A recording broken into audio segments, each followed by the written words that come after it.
Building a gaming PC is great, but not everyone wants a giant tower below their desk. That's 0-100 hours 04 where the Fermion comes in with a smaller chassis that still packs a punch. At the heart 0-100 hours 09 of the build is an Intel Core i3-4160, with a pair of Haswell cores running at 3.6 GHz 0-100 hours 15. You've got plenty of power for gaming, and with hyper-threading this works like a quad 0-100 hours 18 core chip.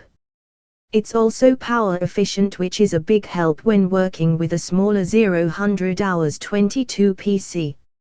Alongside the Core i3 is an EVGA GTX 750Ti.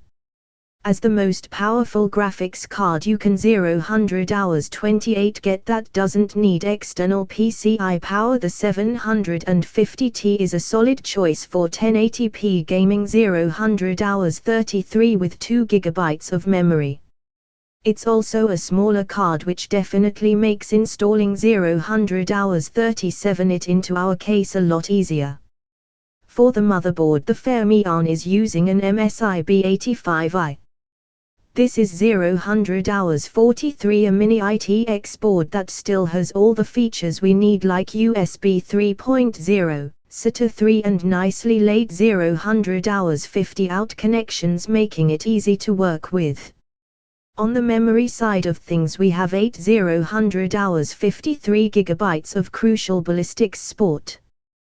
Clocked at 1600 MHz, this is a single DIMM which 0-100 hours 58 leaves room to expand to 16 GB later on, and it's low profile, again making it 103 easy to install.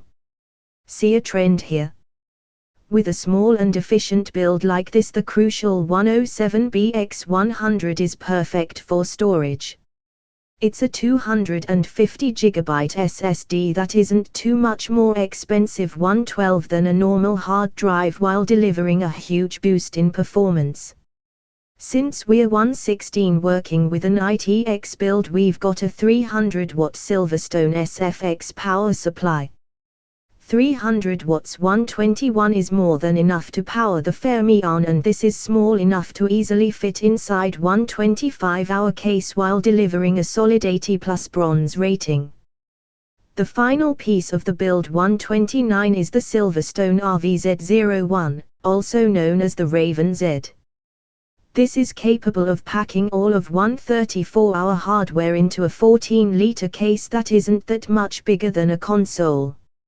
It's a 139-bit, tricky to work in, however Silverstone provide decent instructions on putting things 142 together. Having a cool looking gaming PC is nice, but how does the Fermion perform? 147 load up Grand Theft Auto 5 and things are playable on normal settings at 1080p at 49.6152 frames per second. 159 move over to Shadow of Mordor and we can notch the graphics up to high settings, and we're 202 getting over 44 FPS.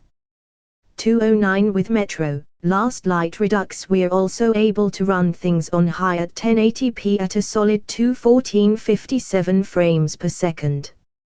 220 even under full gaming load. The Fermion is pretty easy on power compared to most gaming 224 PC builds and even the Xbox One and PS4.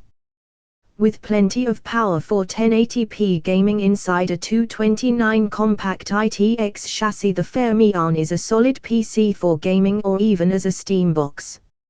As always, 235, I'll have all the links you need in the description of this video. Anyway guys, thank 238 you so much for watching, and I will catch you in the next one.